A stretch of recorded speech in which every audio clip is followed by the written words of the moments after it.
को बोलेंगे father, mother और चाइल्ड। बस याद मत करना उसको, आंख मत कर ए से नहीं, लेकिन फोर्स की डायरेक्शन क्या होगी, मतलब एक दूसरे से कितना डिग्री होना चाहिए। इस वीडियो में हम लोग देखेंगे कि जो अपन ने पढ़ा था लास्ट लेक्चर में कि जब भी कोई चार्ज पार्टिकल मैग्नेटिक फील्ड में घूमेगा, काय में घूमेगा, मैग्नेटिक फील्ड में, तो उस चार्ज के पार्टिकल पर फोर्स लगेगा। क्या लगेगा? फोर्स। तो कि कितना फोर्स लगा था वो अपन ने देख लिया था। ठीक है, वो फॉर्मूला क्या पढ़ा था अपन ने? एफ प्रोपोर्शनल टू क्या पढ़ा था? Q v B sine theta. ठीक है, इसको क्या बोलते थे? Force on a moving charge. ठीक है, मूविंग चार्ज और काय में इन अ मैग्नेटिक फील्ड। तो उसी फोर्स को हम क्या बोलते थे? Laurent force. तो ये तो देख लिया था हमने कि कितना फोर्स लगेगा। क्लियर है? अब हमें ये देखना है कि फोर्स की डायरेक्शन क्या होगी। तो डायरेक्शन बताने के लिए भैया, डायरेक्शन बताने के लिए फ्लेमिंग भैया का जन्म हुआ।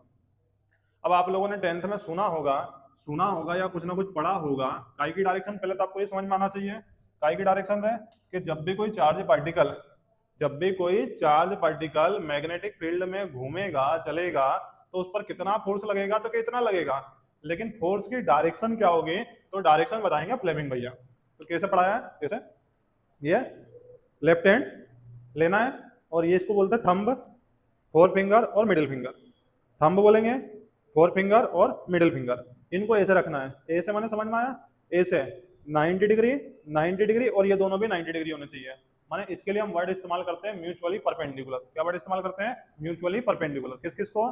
थंब, फोर फिंगर और मिडिल फिंगर, तीनों को एक दूसरे के कैसे रखना है? Mutually perpendicular. क्लियर है? अब क्या होगा, इसको बोलेंगे फादर, मदर और चाइल्ड।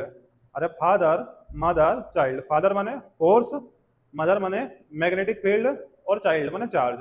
माने थंब क्या बताएगा? ए से याद नहीं रखना, फादर, मदर, चाइल्ड। तो ये क्या बताएगा? फोर्स, मदर माने एम, एम माने मैग्नेटिक फील्ड और चाइल्ड माने चार्ज, कि चार्ज किस डायरेक्शन में मूव करेगा। ठीक है ना? तो क्या ध्यान रखोगे कि इंग्लिश में बोले if we stretch over thumb, forefinger and middle finger in such a way that they are mutually perpendicular, मतलब एक दूसरे से कितना डिग्री होना चाहिए?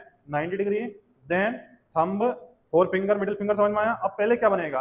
तो forefinger indicate the direction of magnetic field, middle finger indicate the direction of moving charge and thumb will indicate the direction of force. अगर फिर भी समझ में नहीं आया तो ऐसे समझ लो, थंब माने अंगूठा, फोर फिंगर माने तर्जनी बोलते हैं, ठीक है, और एक हो जाएगा मिडिल फिंगर। ठीक है ना? मिडिल फिंगर ऐसे रख दिया है। और कैसे रखना है समझ में आ गया? एक दूसरे का 90 डिग्री होना चाहिए। उसके लिए वर्ड इस्तेमाल करेंगे म्यूचुअली, माने एक दूसरे से कैसे रहना चाहिए? परपेंडिकुलर। ठीक है, परपेंडिकुलर। अब इसको हम क्या नाम देते हैं? फादर, इसको क्या नाम दे देंगे? मदर, और इसको नाम दे देंगे चाइल्ड। फादर से मतलब एफ, एफ माने क्या हो जाएगा? फोर्स। मदर से माने एम, एम माने क्या हो जाएगा? Magnetic field. ठीक है ना? और चाइल्ड से माने चार्ज। क्लियर है? चाइल्ड से माने क्या हो जाएगा? चार्ज की डायरेक्शन। ठीक है ना? तो अब यूं समझो पहले बनेगा क्या। तो पहले मैग्नेटिक फील्ड बनाएंगे, फिर उसमें चार्ज चलेगा, तब जाके ही उस चार्ज पर क्या लगेगा? फोर्स लगेगा। क्लियर है? तो लिखने का तरीका सिस्टमेटिक कर लेना, नहीं हो तो इतना तो कर ही लेना भाई। फादर, मदर, चाइल्ड, और ऐसे रखना, ऐसे ऐसे ऐसे, ऐसे माने म्यूचुअली परपेंडिकुलर। क्लियर है? और काय के लिए इस्तेमाल करना है पहले तो ये समझो कि ये जो टॉपिक अपन ने पढ़ा था ना, लॉरेंट फोर्स माने force on a moving charge, उसकी डायरेक्शन कैलकुलेट करने के लिए। और नहीं सुलझ सकते, उलझना उलझे उलझे लग रहे हो तो इतना सा नोट कर लो और इतना सा याद रख लो, फादर, मदर, चाइल्ड। घर पे बैठो, पापा, मम्मी, बच्चा, ऐसे करते रहना, सीख जाओगे। कौन सी बड़ी बात है? बस याद मत करना उसको, आंख मार कर ऐसे नहीं, बढ़िया मजे लेते हुए ऐसे पढ़ो। तो एक बार देख लोगे ना वीडियो तो समझ में आ ही जाएगा। नहीं आए तो और सुधार करेंगे। ठीक है ना? अगर अच्छा लगे तो सपोर्ट करो, नहीं लगे तो कमेंट करके बताओ कि कहाँ सुधार की जरूरत है। ठीक है? Thank you.